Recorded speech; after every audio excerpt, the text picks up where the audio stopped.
one particular thing you had in mind, or was it a series of things over a certain amount of time? I'm sorry, I didn't get the first part.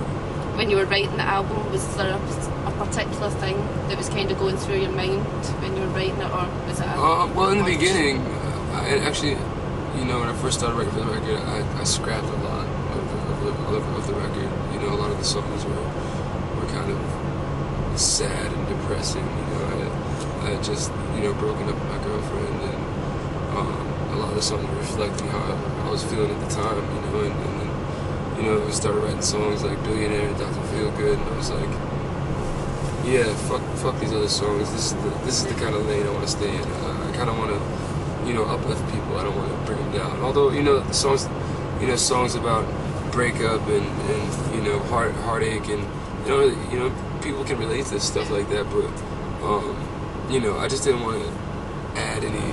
You know, it was already a highly publicized thing. You know, and I didn't want to add any, you know, gasoline to the fire, so to speak. And so I just decided to run with the you know, feel good stuff. I think it worked out. Yeah, definitely. Does it annoy you when people think that since you have your solo project that it's the end of Gym Class Heroes? It does. You know, like Gym Class, you know, is and always will be my first priority. You know, and anyone who's, you know, been a real, you know, true fan of Gym Class Heroes knows that each of us have had, you know, throughout our since Gym Class began, we have had side projects and things that we do musically outside of Gym Class Heroes, and I feel like I look at this more as a side project than me going solo per se, you know. And it's just a side project that's being put out, you know, on a bigger scale than the rest of my side projects. You know, I have like 6 other side projects, you know, that you probably have never heard of, but you know, they just haven't been put out, you know, on this big of a scale. So, yeah. What's been your favourite thing so far about your solo project? Getting to play these songs live, you know, and you know, we've been on tour with Gym Class Heroes since like 2003, you know, so it's cool to kind of do something different, you know, for a little while, and kind of recharge my batteries, you know, and I think it's just gonna give me more of an edge when we go back out with Gym Class Heroes. You know, we've done a few shows, a few Gym Class Hero shows since I've put out this record, started promoting this record, and they've gone over so well, you know, and it's something, you know, it's something I've missed.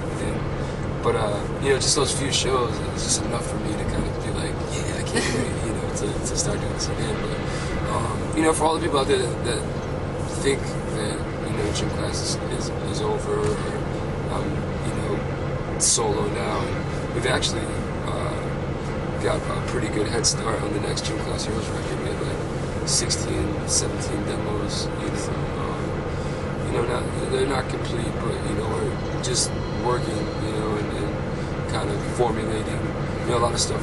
A lot of these songs are kind of in the embryonic stages, and you know, we hope to have a lot of stuff ready, you know, before we start the actual recording process, you know. When do you think the next Gym Class Heroes record will be ready? Or? I can't really say when it's going to be ready or when it's going to be out, but we're looking to start recording as soon as possible. Will that be like your main focus for a wee while, or will you kind of keep your solo project in? Well, I mean, I still have to, you know, promote this and work this, but I've never been one to back down from a challenge, you know what I mean? And pulling a double duty, you know. So I mean, I try to stay as productive and as busy as possible, or else I get really depressed and I feel like I'm not doing anything for myself, you know. And so whether it's you know, making music, writing, or painting, you know, or doing art, it's just I have to do something, you know. My hands have to be doing something. My brain has to be doing something. I don't sleep much, you know, so I kind of try to use that time wisely. With downloading being the more popular way to get music now, What are your views on downloading in the music industry, like as a whole? Fucking do it, you know what I mean? If you can do it, you know what I mean? I think we as artists, you know, it kind of, you know, it's kind of a blow as far as, you know, us being kind of compensated for our hard work and whatnot, but at the end of the day, you know, we'll find ways to keep a roof over our heads and stay paid, you know, and keep the income coming in per se, and it's kind of on the record labels to make sure that there's ways for that to be maintained, you know. Yeah, so but I mean, I'm a pirate myself, you know. My friends are pirates, you know. We download stuff, but I'm the type of person that, you know, if I download a record and I like it, I'll go out and buy a physical copy, you know, or I'll go on iTunes. I'm an iTunes addict, you know. I'm constantly downloading stuff on iTunes, but I like to support, you know, good artists and good music. So, you know, if I illegally download something and I'm a fan of it, I'll buy it. If I download it and I don't like it, I'm not going to buy it, you know. So it's a good way to know whether you're going to be using your money wisely. Exactly. Have you always wanted to be involved in music, or did that come eventually? I think, you know, since I was a snotty-nosed kid running around in my house, I think I grew up in a pretty musical household. Like, my dad he's a bass player, you know, he plays bass, and so it was always cool to kind of, you know, see him and his friends jam, you know, in the house, and hearing all different types of music growing up. And I think I probably wrote my first song, my first rap when I was in like 2nd or 3rd grade, you know, and then from there just writing poetry, and we started Gym Class Heroes when we were in 10th grade. Yeah, so Always been there. yeah, for sure. After the UK and Europe dates, what do you have planned?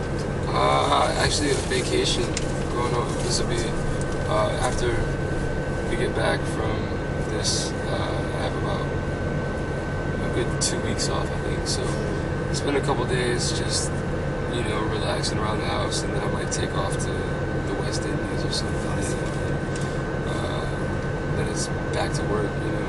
Maybe start working on the Gym Class Heroes record some more, and yeah, I just need some time to relax and recuperate. I've been going non-stop for a long time, yeah, very long time.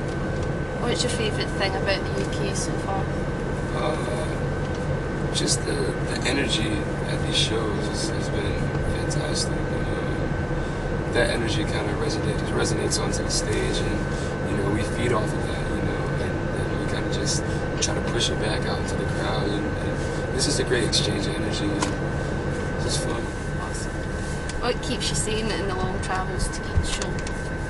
Music, movies, art, drawing, writing, you know, conversations with my bandmates, you know, just, you know, it's kind of like the real world almost, you know, just the house isn't extravagant or as big, you know, but we're kind of like stuck in this kind of aquarium almost, you know, because you open the windows and the whole world is still, you know, doing what it does, and we're kind of on this bus watching it, you know, as you would watch fish swim around. But I'm not crazy yet. And is there anything that you'd like to say to anyone watching, just for a last thing? Thank you for supporting me, you know, I appreciate it. Keep supporting me, and I'll keep coming out here and kicking ass for you. And if you don't have Lazarus, I suggest you go out and buy it. It's a great record. Put a lot of my heart into it, and you'll enjoy it, I promise. Well, that's it. Thank you very much. Thank you.